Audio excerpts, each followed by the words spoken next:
Hey guys, how you going? Hope you're all having a fantastic evening. Tonight I'm going to be doing a review of a trilogy of films. Now, this trilogy is from Denmark, Danish language English subs. The first one was released in 1996. Now, initially, there was only supposed to be one film, but the director of this trilogy was in such financial trouble that because this film, the first film, was such a success, he decided to make number 2 and 3. Now, number 2 and 3 were much later than the first one because, as I said, it was an attempt to get out of bankruptcy. So the first one was released in 1996, the second one in 2004, and the third one in 2005. Directed by Nicholas Winding Refn, who has since gone on to Hollywood to direct a very well-known film called Drive. So if you like that one, then you'd be very interested to see where it all began for him. And this is another gangster film, his original gangster films, called The Pusher. Now, this is the Pusher trilogy. You've got basically 3 films in one. This is a pack.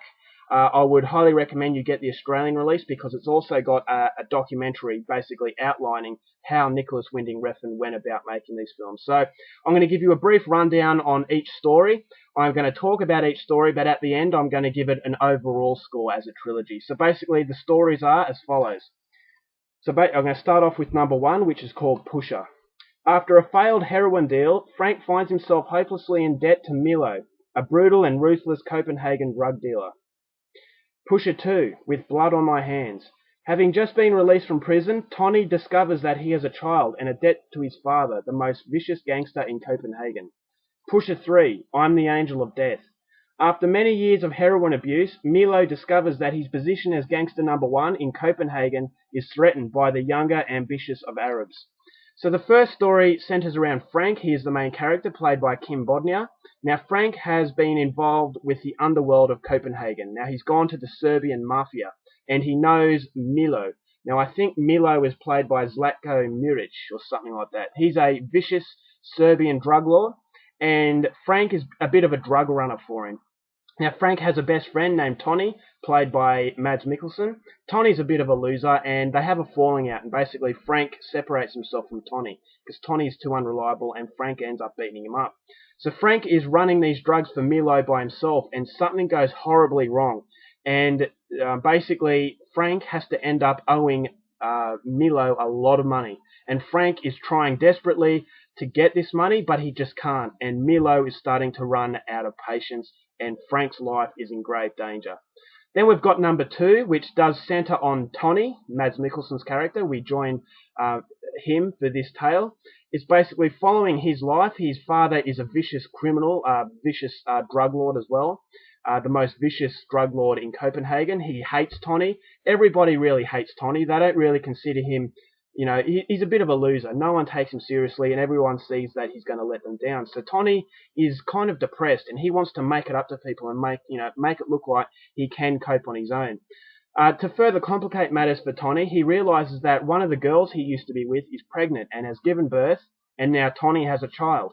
So Tony wants to raise this child in a clean environment, but obviously his past and his family's involvement in crime, it makes it a lot harder to actually do. Then the third one takes place with Milo, the Serbian drug lord.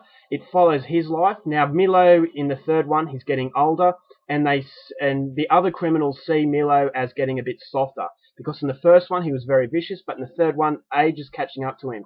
And he starts to really falter as a gangster, and no one really fears him that much. So the Arabic underworld is starting to take over, and Milo is getting very angry, and he wants a way to get back on the map. So that's basically a rundown of the trilogy, and then you've got the documentary, as I said, that basically tells you how Nicholas Winding Refn went about making these movies. So if you want to know how these movies unfold and what's in store for the characters involved, please go out there and see this film for yourself.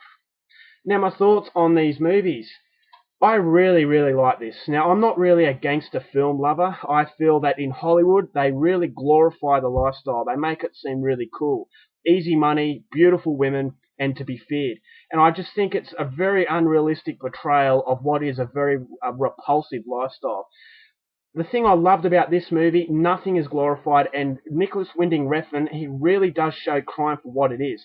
And it's kind of like Nicholas Winding Refn has been involved in this crime, but obviously he hasn't. He's just a filmmaker. But I thought he captured a very gritty and very dirty atmosphere that these characters were living in. Although the characters are not likable, they're criminals, I feel that Nicholas Winding Refn has given them a very realistic portrayal. They're human beings, and although they come across as vicious, they have their soft spots. Even Milo at the end in the last movie, Milo comes across as a very human sort of person. He's a human being, and human beings, he has an awful side to him, but he also has a very soft side to him. When he interacts with his family, he really does seem like a genuine person. So these movies, as I said, with Hollywood, they paint gangsters as vicious sort of criminals leading an easy lifestyle. Whereas in this movie, he paints real people caught up in a very bad situation. People who are doing things out of desperation rather than, wanting to do it, wanting to be in the limelight. And you do hear about a lot of criminals watching movies and trying to emulate that, life imitating art, then art imitating life. Whereas you see this film, and no one is ever going to want to go into the drug world and the underworld in Copenhagen because it's just a very dirty feeling. Everyone basically is a scumbag. It's just, you feel like you have to have a shower at the end of it because there's just so much drug use. The people involved are just really dirty looking, and the violence is very gritty, not glorifying anything. Quentin Tarantino, his movies, they glorify the violence, they overdo it. Whereas in this film, it just makes you feel very uncomfortable, which is what all the films do. Even the second one, that is very downbeat. It's not as violent as the first and third. But the second one, Tony's character, you feel sorry for him, although he is a dirtbag and he's done some pretty bad things. You really feel like there is a good person inside Tony and his environment and how he's been raised. His father's a vicious gangster, so you can kind of forgive the fact that Tony has been raised like this. And when Tony wants to see his child have a better life, you really hope that he comes through with it. And, by the end of it, I'm not going to spoil anything, but I do feel that you do get a connection with this character and with all characters involved, even the more vicious ones. So it really is a very realistic portrayal, and I think Nicholas Winding Refn has absolutely smashed this.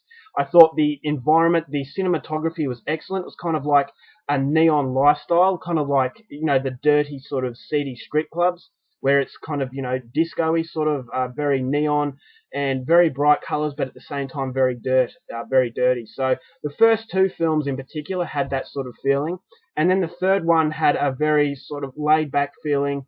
Milo had a different upbringing to Tony and Frank. Therefore, the third one has a little bit of a different feeling. It has more of a community feeling in the third one, which is very different. So, each story is different from the other. If I'm going to say which one was my favourite, I would say the first one. I felt that the acting, Kim Bodnia, who played Frank, is a very good Danish actor, Mads Mikkelsen, and then you've got that Zlatko Muric, who, they all do a fantastic job. And the only problem I had with the trilogy is that I really wished that The Pusher was only a movie on its own, because The Pusher feels like more of a polished piece, whereas number 2 and 3, they do feel like they were made in desperation, which they were. I'm not saying that they're bad, but I'm saying that the first one just had a little bit more to it, a little bit more depth.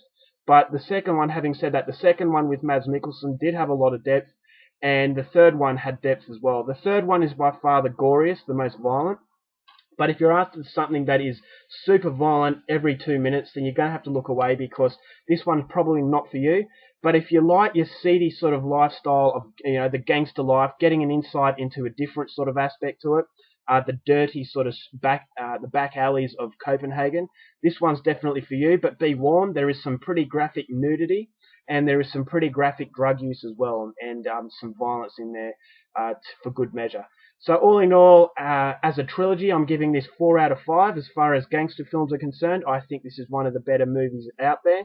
So yeah, if you want something a little bit different from your stereotypical sort of Hollywood glamorizing gangster films, this one is definitely one to check out. So 4 stars for Nicholas Winding Refn's Pusher trilogy. Alright guys, that's my review. I hope you enjoyed it. Till next time, keep watching movies, and I'll see you later. Bye.